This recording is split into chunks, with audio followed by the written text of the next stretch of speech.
Highways to Fairways is brought to you by allsportsmarket.com. Stop betting, start investing. Wade and Charlie are a pair of ordinary golfer dudes just like you. Each episode, these two adventurers take to the road, searching for the most unique golf adventures on the planet. They're seeing the sights, drinking the beer, chatting up the hotties, playing a local legend in the epic 3-hole mystery challenge. No private courses, no elitist attitude, just two guys with a lot of balls. Finally, a golf show for the rest of us. The working man, the drinking man, the golfing man. This is Highways to Fairways.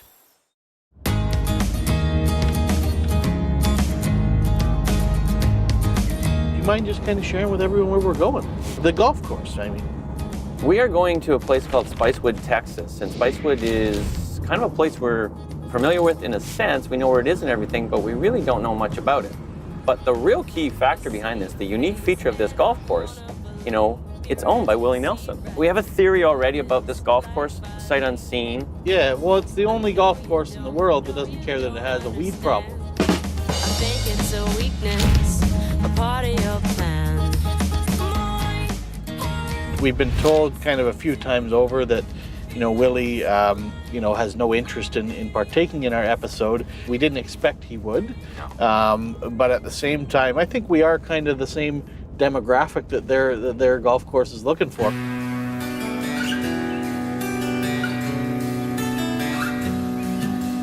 Well, the golf course was built in 1969, primarily for the people that lived in the area. Willie Nelson ended up buying the golf course in 1979.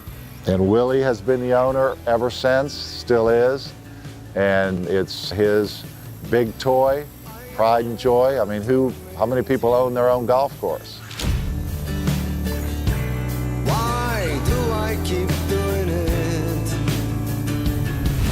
If it wasn't for him, this golf course wouldn't be able to exist. This golf course is very unique in a number of ways. We have very few rules, if any. We have sometimes groups of 15 to 20. You'll see 15 or 20 carts all lined up with one person in each cart. Partying, it's a lot of fun. We have a lot of fun out here. That's our number one goal, is for everyone to relax, have the time of their life playing golf. We don't care about the scores, hardly anybody does.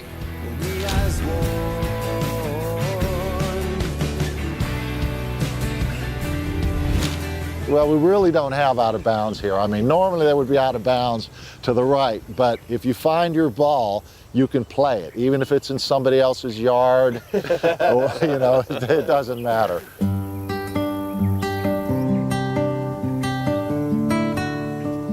We honor Pootie Locke, Willie's old stage manager, by having a little plaque here. This was one of his favorite holes, and there's a beautiful view of the Texas Hill Country, which you can see. And it's just a reminder that Pootie was integral part of Mr. Nelson's family, Willie's family. And so, it's here in remembrance of him. He loved golfing. I mean, he was addicted to golf. Yeah, he would be here on this golf course every time they were off the road. The man is in his 80s and he's still touring like 200 dates a year. Like, tell him, physically, what is this? Is he Superman? It's amazing. He'll be 84 in just the next month or so. And I sometimes think, and I joke to myself, and I say, if Mr. Nelson lives to be 100, I'm going to start smoking the out of it. and I mean that, literally. When you're in Texas, you have to do barbecue. And when you're in Central Texas, you don't just check the guidebooks. Talk to the locals. It's like when you go to the waiter, ask them what the best thing on the menu is, and everyone said you have to go to Opie's. There's a lot of places that are coming out now that are kind of pretending to barbecue. I think you said something about foo-foo barbecue. Mm-hmm. Describe real barbecue and foo-foo barbecue. Well, real Texas barbecue is smoked, and it's smoked for a long period of time, slow. You get into this foo-foo barbecue, they're putting sauces and using things other than brisket and pork, such as pork belly and things wrapped in bacon. And And, you know, it's away from traditional Texas barbecue.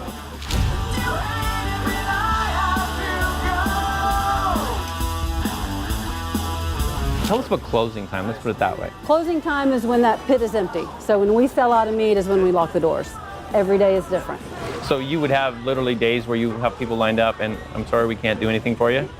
Yes. Yeah. Yes. Come back tomorrow. Come back tomorrow. So when Okay. you walk in the front door, I come in here. you're going to be greeted by Greet by the meat. the coffin of meat. The coffin. The coffin of meat. I was going to say box of meat, but coffin of meat. Yeah, okay. We don't need more brisket. Okay. Oh, jeez. Oh, look at that. So what is this? So these are the baby back ribs Okay. with the spicy sauce on them. These are a spare rib with the dry rub, turkey, jalapeno cheese sausage. Brisket made for a king. I feel like you should have a jester here. Where do I begin? Where do I begin? All right, we're gonna go for the brisket. Brisket a la Wade Greer.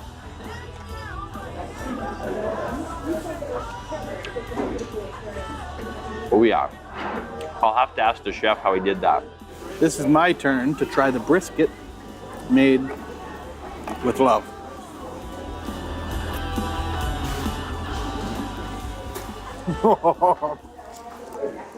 Hell yeah. I called this episode Messing with Texas because it's not just messing with Spicewood. We're off to Uvalde. We got full tanks, meaning gas and meat in our tummies. I don't often get nervous, Okay. but I am like borderline terrified. Are you? Yeah. Where else in a golf show are you going to find what we're about to do? Right. Probably nowhere. We've got explosions going off. It's a wartime environment. You're shooting a real round from a real tank. You're not shooting a powder puff load. And that's the things we want to emphasize. Nobody else in the world does that. Yeah, we want people to come have fun. You know, we don't want to minimize the fact that, hey, it's a blast to shoot a big gun, it's a blast to shoot machine guns, and the hair on the back of your neck stand up when you're driving a tank. But the historical aspect, I think, we don't want to lose, because I think it's lost to some respect in schools these days. We don't teach the history of World War II or the Cold War as much. We move right into the new wars, and then that gets put on the back shelf. But when you really think about what the true sacrifice of the wars back in World War II time period and things like that was really amazing. Some people may not like the military at all, but I don't know of a person who might not say it'd really be cool to drive a tank though.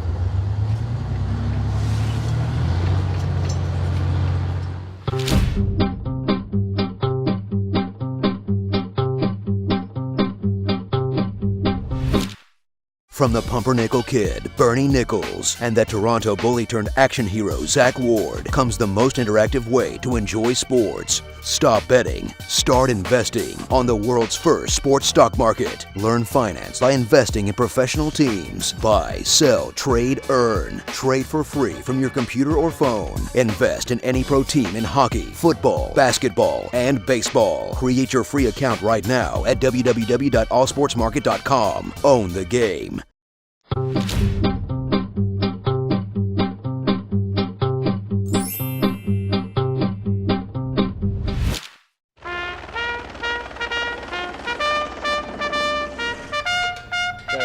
Well, this is it, man, for real. You're about to drive a Sherman tank, a fully functioning fully functioning vintage Sherman tank. This man's driving me. The guy in the pink shirt's gonna be driving me around. And funny thing is, the only thing I'm worried about is telling our Green Beret chaperone that he can't drive a standard. So I don't know whether this is automatic, standard, whatever, but either way, I feel a bit pathetic, and I'm terrified. I tell people it's not difficult to drive, it's just hard to drive. In my case, it'll be both, yeah. And what we're going to do now is go ahead and start and get this thing warmed up. Okay, so do you put the clutch in? Well, it is in. So we're in neutral. The throttle's in the start position. Clutch locks are on. They are supposed to be. Guys, tank clear? Tank's clear. Clear start. I feel really sick, right? Like, I'm terrified to do this. So it's literally just push it, Todd? Yeah, just give the button a push and come off it when it starts. That's it. Come off. Give it a little. Okay. Again. That's it. That's it. There you go. I tried to convince him to take it out of the garage so that I didn't ruin their entire museum, but he threw me in granny gear, or taught me how to be in granny gear, and I got her out. We drive into tanks, figure that one out. Really. Turn in there. And let's go ahead and get the speed built up. Just get up to speed. Go ahead and get the gas. You're not going into this thing and driving a Sherman World War II tank around a go-kart track. We got a mission. There's explosive blowing up around me. There's friggin' enemy fire coming from machine gun nests. There's water. There's hills. I couldn't get it into third gear. And, you know, this was just a full-on driving a tank experience. Gas, turn it. Give it gas. Left turn, left stick. Hard left stick. Left. Holy shit. Left stick, left stick. All right. There's no easy way to get out. Green Beret Todd told me I may have been the only one to ever drive a tank in a pink shirt, which that's cool. And you know what? I did it. So you just hold the trigger and it just hold goes? it in and see where they're hitting and adjust as necessary. That's where they get the term spray and pray. That's like my golf game. Yeah, well, there you go. That's the fairway. Ready? Fire in the hole, is that what they say? Fire in the hole.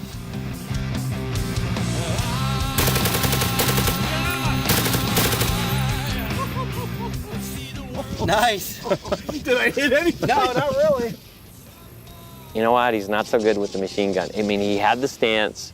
He looked pretty badass, got the hat backwards, but it was... Next up was Charlie. He shot the bigger machine gun, and must say, he didn't hit the ground. This is actually a World War II 50 caliber M2. This gun was such a good design, it's still used today by our armed forces. Wow.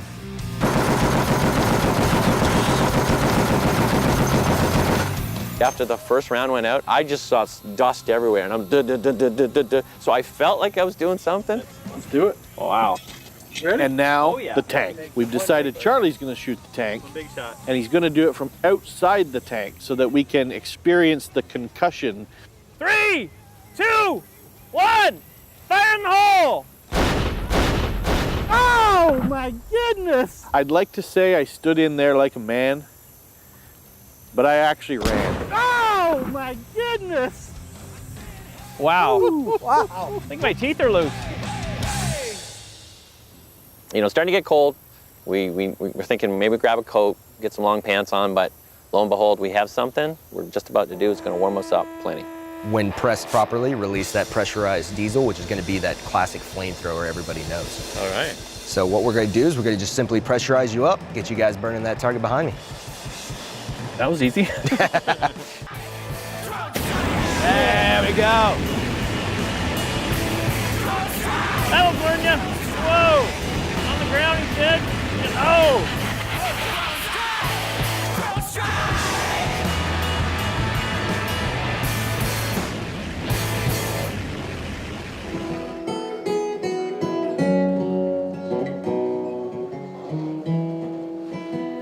Next up, we're heading to Pootie's. This gets us back into the Willie Nelson theme. Pootie was Willie's stage manager for a number of years. Pootie was, and still is famous in this area. I mean, he was known, he was king of the backstage, and just a man full of life and jokes and love. Pootie walked in the door, so did 20 other people. That I leave you for the winter, old flannel shirt. We lost Pootie in '09, and I lost my husband in 2010, and things were not doing so well. And I came down here to sell the bar, actually. And I sat on that corner over there, and I looked across the stage, and I knew if I sold it, it was going to get bulldozed. You know, I think this is a really cool way to head into our round at Willie Nelson's Cut and Putt.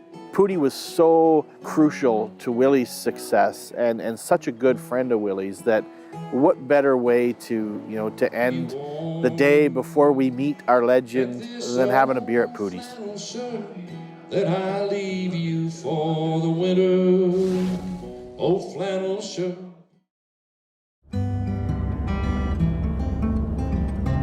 I'm looking forward to playing this place, though. I was looking on their website. And every time you read it, you see something else, and it said, it's 8 songs from Austin. 8 songs, not the mileage, not the time, not the distance. But is it Stairway to Heaven type songs, or is it? No idea. I'm gonna guess it's Willie songs. And I guess now we figure out who they are. My name is Rebecca Thomas. This is my Big Daddy Caddy. Welcome to Willie Nelson's Cut and Putt. I was raised out on this golf course and fortunate to have him as my grandfather. We've got lots of family and friends. That's family. Lake. We've got golf, and we don't usually play by the rules, so you can kind of come and do as you like. Perfect. Yes. Thank you. So Willie Nelson's granddaughter. Yeah. No rules. No rules, yeah. And a guy with a cool hat. Yeah. They sound really relaxed. Yeah. How's it going? They're the people from the phone. Yeah, there you go.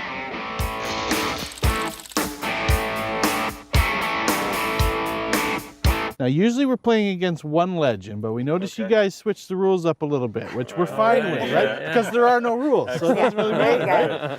So, the rules for the epic 3-hole mystery challenge are Wade and Charlie play together against the legend. Best ball, best 2 out of 3, 1 mulligan per team. Loser buys the beer. Note, golf rules subject to change because, well, it is their show.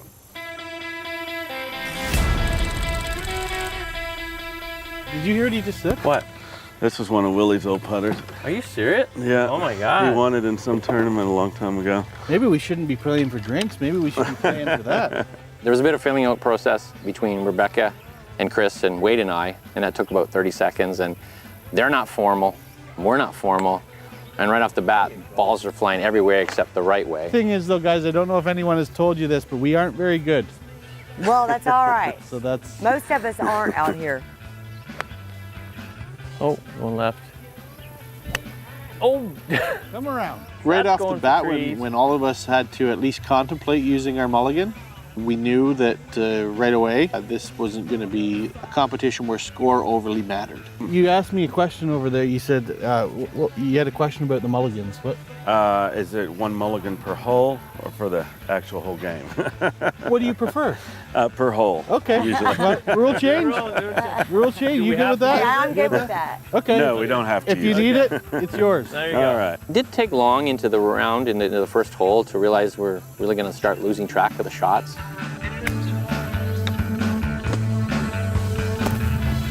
Charlie! Now, I think y'all might know a little more than you say. No, seriously? Too hard. Those are fast. Not quite enough. You do have a mulligan, don't forget that. Oh, that's true. You have a mulligan on this. Hey, that's right. Oh. I'd be ashamed if it hit Wade's foot. Yeah. Good wait. Oh.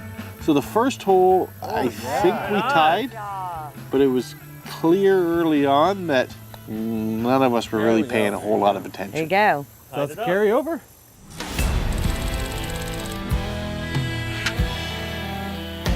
Your grandfather's cooler than most 25-year-olds. Oh, yeah. Like, how was that growing up as, Willie Nelson being your grandfather? Awesome. Yeah, just awesome. I mean, all the way around. He's always been so sweet and takes care of his family and his friends.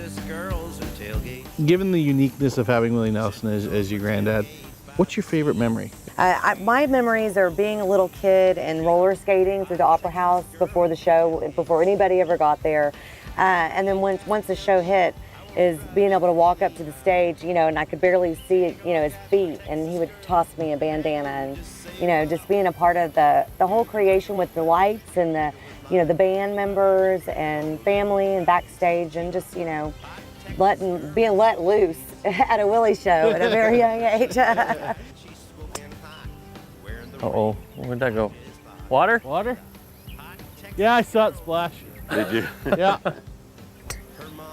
Let's go in the water. Stay in. Go in the water, probably. No. Nope, not even close. Oh, playable. Playable. Well, that didn't work. See, That was just a warm-up.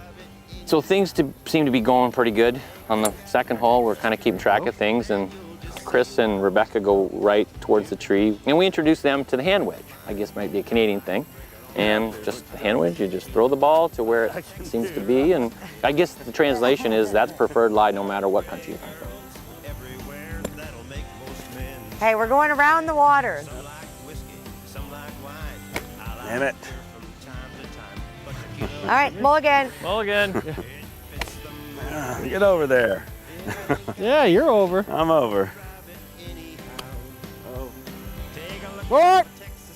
Ball go anywhere near the hole? I didn't see the ball. Oh, damn it. Oh, no. Holy hell. Willie Nelson's cut and putt. The only one that could really have that is his granddaughter. So we're going to give them a good drop.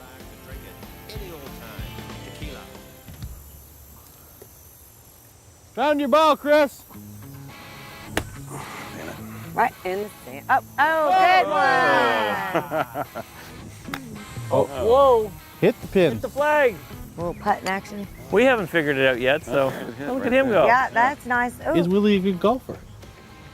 He's a damn good golfer. Yeah. He didn't get mad if I said it. You know, a lot of people have interest in our putter, right? Because it's a hockey stick. But this time around, I specifically had interest in their putter. It's it's Willie Nelson's putter. This has to be used as a one-handed putter because he's famous for one-handed putting, and you have to find something to do with the other hand. Not bad. Not bad at all. Holy. Oh, geez, I scuffed it. Who cares? The end of the second hole, not a clue who won. We convene on the green and we say, let's go to challenge hole 3. All square. Walk the line. Bam. Hey. You found your secret. Excellent.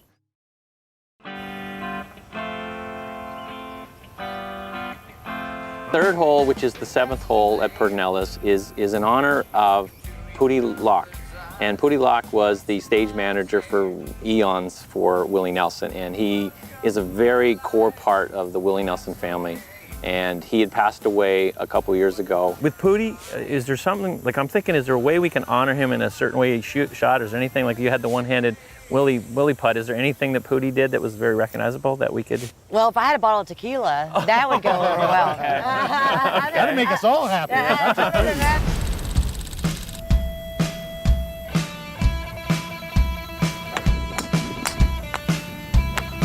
Oh, there's the hook. Perfect. Charlie and I somehow were up a stroke going into the putting aspect of the final hole. Mulligans were used. Rattlesnake. Here comes the hand wedge. Is there rattlesnakes here? Oh, yes. A lot of them. But you know what? I gotta give the partner credit today. You know, he brought his A game.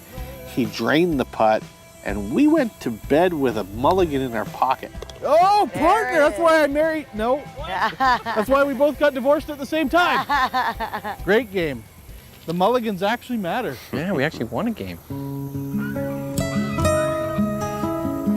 So what makes Rebecca and in an extension Chris the legend? The way I look at it, what she has and what Chris has is they're part of the family. They are in that special group. So that was like getting the key to the door. So when Rebecca allowed us to play with her, and then Chris in the extension of that, we felt, for at least for 3 holes, for part of this day, we were part of the Willie Nelson family. So to me, they're both legends in this case because they're both, you know, the same breed, and just, you know, incredible people, but also just so laid back, so chill, everything you'd want in a person and everything you'd want in a legend. Cheers. Cheers. Forgetting the score. Yeah. Cheers. Yeah, what was the score? Yeah, I can't remember that one. Whatever. Yeah. Right. That was yesterday, wasn't it? Yeah.